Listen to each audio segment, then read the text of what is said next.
अस्सलाम वालेकुम। आज हम बात करेंगे फैटी लिवर के बारे में। जैसे कि इसके नाम से ज़ाहिर है फैटी एंड लिवर मीन जिगर के ऊपर चर्बी। जो लिवर होता है ये हमारे जिस्म का इंतहाई अहम उज़्व होता है। हमारे जिस्म के अंदर 5 अज़ा हैं जिनका जिस्म के मुख्तलिफ काम करने में बहुत वाइटल रोल है और उनमें से जिगर एक है। पहले हम ये बात करेंगे कि जिगर हमारे जिस्म के अंदर क्या क्या फंक्शन परफॉर्म करता है। फर्स्ट नंबर पे ये है कि जिगर हमारे जिस्म में बाइल बनाता है। ये जो बाइल होता है ये खुराक हमारी खुराक के हाजमे में काम आती है। दूसरे नंबर पे जिगर है, इसके अंदर आयरन वाफर मिकदार में पाया जाता है। तीसरे नंबर पे जो जिगर है इसके अंदर प्रोटीन होते हैं, जैसे कि हमारे क्लॉटिंग जिनकी वजह से हमारे क्लॉटिंग फैक्टर बनते हैं। इनकी वजह से हमारे जिस्म के अंदर से जब भी कहीं ब्लीडिंग होती है तो उस ब्लीडिंग को रोकने में वो अहम किरदार अदा करते हैं। इसके अलावा जो जिगर है वो हीमोग्लोबिन की प्रोडक्शन में बहुत अहम किरदार अदा करता है। इसके अलावा जिस्म में जो न्यूट्रिशन है उसको ये एनर्जी में कन्वर्ट करने में अहम किरदार अदा करता है। इसके बाद जो जिगर है, जैसे कि मैंने आपको ये एक और बात बताई कि जिगर जो है ये हमारे जिस्म के अंदर से वेस्ट जो प्रोडक्ट होते हैं उनको जिस्म से फालतू अज़ा होते हैं उनको जिस्म से एक्सक्रीट करने में अहम किरदार अदा करता है। जैसे मैंने आपको अभी ये बताए हैं कि हमारे जिगर के ये बहुत अहम काम हैं जो हमारे जिगर हमारा परफॉर्म करता है। अब हम ये बात करेंगे कि जो फैटी लिवर है उसकी बेसिकली वजूहात क्या होती हैं। वेस्टर्न कंट्रीज़ में ये जो होता है ये अल्कोहल की वजह से होता है। इस वजह से हम इसको 2 कैटेगरी में डिवाइड करते हैं। फर्स्ट नंबर पे है fatty liver due to alcohol. तो दूसरे नंबर पे ये होता है जो नॉन अल्कोहलिक फैटी लिवर होता है कि जिगर का जो चर्बी है वो अल्कोहल के बगैर भी जो बनती है। अब हम जो नॉन अल्कोहलिक फैटी लिवर है उसकी काजेज़ के बारे में बात करेंगे। पहले नंबर पे इसकी जो काज है वो वज़न का ज़्यादा होना है। दूसरी जो इसकी काज है वो ये है कि वो लोग जिनका लाइफस्टाइल ऐसा है, सेडेंटरी लाइफस्टाइल है। सेडेंटरी लाइफस्टाइल हम उनको बोलते हैं वो लोग जिनमें वॉक और वर्जिश का फुकदान है, वो ज़रा वॉक नहीं करते। तीसरे नंबर पे वो लोग जिनका ब्लड प्रेशर ज़्यादा रहता है या फिर वो शुगर के मर्ज़ में मुब्तला हैं। उसके बाद वो लोग जिनके जिस्म के अंदर कोलेस्ट्रॉल का लेवल ज़्यादा रहता है और ट्राइग्लिसराइड का लेवल ज़्यादा रहता है, उनको भी ये जो है फैटी लिवर होने का बहुत ज़्यादा रिस्क होता है। हम बात करेंगे कि जो फैटी लिवर है इसकी स्टेजेस क्या होती हैं। पहली स्टेज के अंदर वैसे एक और बात बताना चाहूँगी, जिगर के अंदर जो है वो चर्बी जो होती है वो बहुत लिमिटेड मिकदार में फैट होता है।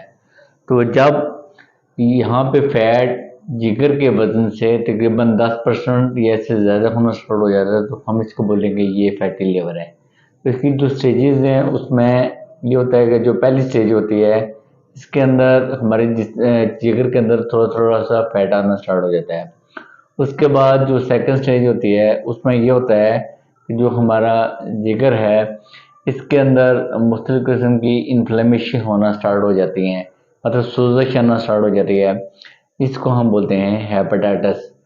इसके बाद जो इसकी जो तीसरी स्टेज होती है इसमें ये होता है जो हमारी सोजिश होती है, जो ज़ख्म अंदर बनते हैं वो मोलना स्टार्ट हो जाते हैं। जिस तरह के हमारे जिस्म के अंदर कोई भी ज़ख्म होता है जब वो हील होता है उसके ऊपर एक स्कार सा बनता है। इसी तरह के स्कार हैं वो जिगर के ऊपर बनना स्टार्ट हो जाते हैं। जब हमारा फैटी लिवर ठीक नहीं होता तो ये जो मुख्तलिफ़ किस्म की इन्फ्लेमेशन बार बार होती हैं, बार बार सोजिश होती है और ये स्कार बनते हैं जिसकी वजह से जो लिवर की मोस्ट डेंजरस स्टेज है जिसको हम सिरोसिस ऑफ लिवर आते हैं, जिसका मतलब ये होता है कि जो हमारा जिगर है वो सिकुड़ना स्टार्ट हो जाता है।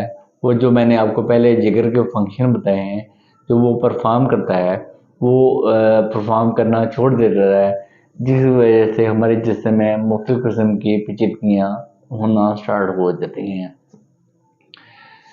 इसके बाद हम इसकी तशख़ीस कैसे करते हैं? सबसे पहले हम करते हैं इसका मोस्ट कॉमन जो टेस्ट यूज़ होता है जिसको LFTs बोलते हैं, लेबर फंक्शन टेस्ट। उसमें जो दो पैरामीटर हैं वो तरह से खींचते हैं। एक को हम SGPT बोलते हैं, दूसरे को हम SGOT बोलते हैं। जब इन दोनों का लेवल बढ़ा हुआ आएगा तो फिर ये करते हैं कि हम जिगर का अल्ट्रासाउंड स्कैन कराते हैं, और जब अल्ट्रासाउंड स्कैन कराते हैं उसके अंदर भी फैटी लिवर आना स्टार्ट हो जाता है। तीसरे नंबर पे आजकल जो मोस्ट कॉमनली यूज टेक्नोलॉजी है इसको हम बोलते हैं फाइब्रोस्कैन। फाइब्रोस्कैन में ये करते हैं कि एक न्यू स्कैन है जिसमें जिगर की फाइब्रोसिस है वो देखी जा सकती है, और कुछ केसेस में बायोप्सी भी की जाती है। अब जब फैटी लिवर आ गया तो उसके अलामात क्या होते हैं? एक तो ये है कि जो जिस समय शरीर किस्म का दर्द होता है, दूसरे नंबर पे कमज़ोरी होती है, तीसरे नंबर पे हमारे पेट में दर्द रहता है, भूख है जो वो फैटी लिवर वाले मरीज की डिस्टर्ब हो जाती है, और अक्सर मतली सी भी आती रहती है। उसके बाद उसकी जो जिल्द है और आँखों में पीलापन सा आ जाता है जिसको हम बोलते हैं इसको जॉन्डिस हुआ हुआ है, और इसके बाद इसमें वज़न में कमी होना स्टार्ट हो जाती है। तो जब भी किसी को फैटी लिवर हो तो वो कोशिश करे कि इसको जल्दी जल्द इसकी तशख़ीस होनी चाहिए ताकि इसकी वजह से होने वाली पेचीदगियों से हम बच सकें। अब इसका इलाज क्या है? इसका अभी तक कोई भी ऐसी मेडिसिन नहीं आई जिसकी वजह से फैटी लिवर ख़त्म हो सके। जो कि मैंने आपको स्टार्ट में इसकी वजूहात बताई हैं उन वही समझें कि इसका इलाज है, वो हम उनको कम करके तो हम इसको रोक सकते हैं।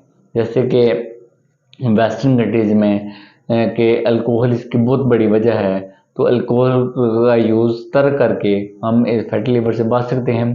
दूसरे नंबर पे वो लोग जिनका वेट ज़्यादा है वो अपने वज़न को कम करके भी इस फैटी लिवर से बच सकते हैं। तीसरे नंबर पे जो मैंने आपको बताया था कि वो लोग जिनका लाइफस्टाइल ऐसा है कि वो वाक और वर्जिश नहीं है, वो वाक और वर्जिश को अपना मामूल बना के और वज़न को ना बढ़ने दें, जिसकी वजह से भी ये फैटी लिवर है वो ख़त्म किया जा सकता है या कम किया जा सकता है। उसके बाद जो आपको मैंने बताया था कि कोलेस्ट्रॉल लेवल या ट्राइग्लिसराइड लेवल जब बड़ा होता है तो वो भी फैटी लिवर की एक वजह होता है। इसको भी कम करके हम फैटी लिवर से बच सकते हैं। उसके बाद एक जो आपको बताया था शुगर को कंट्रोल करके, ब्लड प्रेशर को कंट्रोल करके भी फैटी लिवर से बचा जा सकता है या इसको कम किया जा सकता है। तो मैं आप सब लोगों से यही गुजारिश करूँगा कि जब भी किसी को फैटी लिवर अल्ट्रासाउंड स्कैन के अंदर आ जाए, अपने ब्लड शुगर को भी ज़रूर चेक कराए और अपने कोलेस्ट्रॉल भी चेक कराए, ताकि इसकी जो वजह है वो पता जा सके, ताकि वो सिरोसिस तक न जाए, और इसकी जितनी तशख़ीस होगी उतना इसका इलाज आसान होगा और इसकी जो कॉम्प्लिकेशन है वो कम से कम होंगी। शुक्रिया।